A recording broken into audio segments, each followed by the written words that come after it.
ఆధారాలు లేవన్నాడు. ఇప్పుడు ఆధారాలు లేవన్నాడు.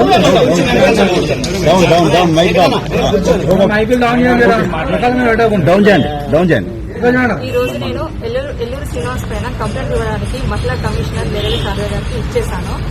అన్ని ఆధారాలతోటి నేను అది సబ్మిట్ చేయడం జరిగింది. నేను త్రో పోలీస్ స్టేషన్ ద్వారా, త్రో కోర్టు ద్వారా నేను లీగల్ గా వెళ్తున్నాను. సో నాకు సపోర్ట్ గా మా సీనియర్ అడ్వకేట్ ఆజాద్ గారు ఉన్నారు, గురువు గారు ఉన్నారు.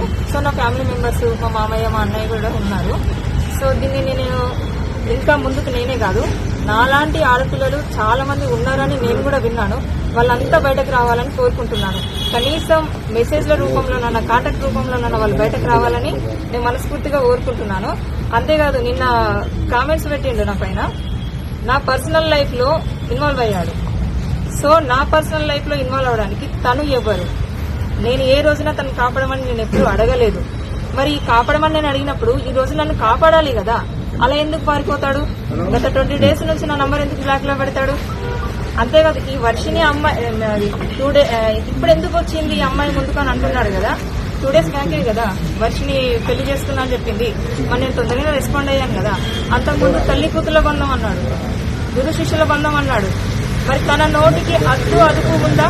అలాంటి వ్యక్తి నా పైన ఈ తప్పుడు ఆరోపణలు ఎందుకు చేస్తున్నాడు? నిన్న నేనేదో పాయిజన్ బాటిల్ పట్టుకున్నాను అన్నాడు. నేను పట్టుకొని నేనేదో వీడియో కాల్ చేసి నేను బెదిరించానని అన్నాడు. అంటే మీరే పెళ్లి చేసుకోవడానికి మీరే బెదిరించానని అన్నాడు.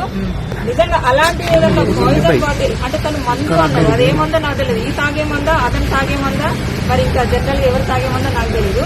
నేనైతే పాయిజన్ అనుకుంటున్నాను. ఆ పాయిజన్ బాటిల్ తాగి నేను బెదిరించానని అంటున్నాను కదా.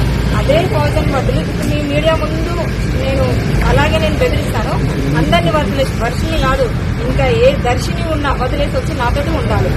ఉంటాడు మరి అట్లా వస్తే తను నిజం. ఇంకోటి తను ఫస్ట్ డే అంటే January 1, 2025 ఇక్కడ లేనన్నాడు. లేకపోతే తను బర్త్డే సెలబ్రేషన్ ఎలా చేసుకుంటాడు వాళ్ళ ఫ్యామిలీ తోటి చెప్పండి. అతని కేక్ కటింగ్ అవన్నీ ఉన్నాయి.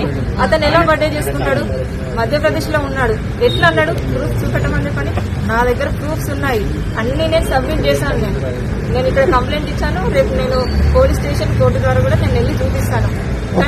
మీరు మ్యారేజ్ చేసుకున్నారా? చేసుకుంటే ఎప్పుడు చేసుకున్నారు? వాళ్ళు ఏమైనా మీ దగ్గర ఆధారాలు ఉన్నాయా మ్యారేజ్ చేసుకున్నట్టు? నాకు పెళ్లి అయింది, అవన్నీ ప్రూఫ్స్ తన దగ్గరనే ఉన్నాయి. కానీ ఆ పెళ్లి బలవంతంగా నేను ఇష్టపడుతున్నానని చెప్పేసి కట్టేస్తే అది పెళ్లి అవుతుందా చెప్పండి? అంటే మీకు ఇష్టం లేకుండా పెళ్లి చేసుకున్నాడా? నాకు ఇష్టం లేకుండానే పెళ్లి చేసుకున్నాడు, బలవంతంగానే చేసుకున్నాడు. కానీ ఈ రోజున ఒక అమ్మాయి పెళ్లి అయిందని చెప్పేసింది కదా, ఇట్లా ఎంత మంది పెళ్లి చేసుకుంటూ వెళ్తారు? బలవంతంగా చేసుకుంటే మీ పోలీస్ స్టేషన్ కానీ వినండి, తనని నేను అడిగాను, ఇది కరెక్ట్ కాదు అని చెప్పాను. చెప్తే తను బెదిరించాడు. నన్ను నేను ఎన్ని రోజులు కూడా నేను చెప్పలేదు, బెదిరించండు. అదే ఏమని బెదిరించాడో కూడా తెలియాలి కదా. దానికి మీరు లొంగిపోయి పెళ్లి చేసుకున్నారంటే అంతలాగా ఏం బెదిరించాడు? నన్ను ఏమంటారు, ఇది ఎవరికైనా చెప్తే మాత్రం నేను నిన్ను చంపేస్తానని చెప్పేసిండు. సో నేను అది కూడా అన్నాడు. ఇన్ని రోజులు మీరు అఘోరతో లేరు కదా, అప్పుడెందుకు బయటకు రాలేదు?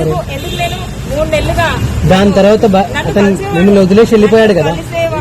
ఇద్దరు రూమ్ తీసుకుని ఇద్దరు ఉన్నారా, లేదంటే ఊరికి కలిసే వాళ్ళ? మేము రూమ్ తీసుకోలేదు, పర్సనల్ గా మేము వేరే చోట కలిసే వాళ్ళం.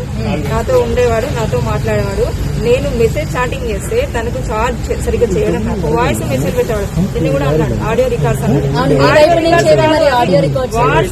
వాట్సాప్ వాయిస్ మెసేజ్ అవన్నీ నాకు పెట్టింది. ఇప్పుడు నేను చార్జ్ చేస్తాను, తనకు రిప్లై వాయిస్ మెసేజ్ పెట్టింది నేను. అది కూడా తనకు చెప్పొస్తలేదు. అంతెందుకు మీరు నన్ను ఎన్ని గానో గుచ్చి అడుగుతున్నారు కదా, మరి వినండి, మీ తరఫు నుంచి ఆడియో బయటకు రాలే కదా, అవి ఎందుకు రాలేదని నా దగ్గర చార్ట్ కూడా ఉంది. నేను అన్ని సబ్మిట్ చేశాను. మేడం వాళ్ళకి మీకు ఎట్లా పరిచయం అయిండు అది చెప్పండి. నేను ఇప్పుడు కాదు, నేను తొందరలోనే మళ్ళీ ప్రెస్ మనీ రూపంలో డబ్బులు కూడా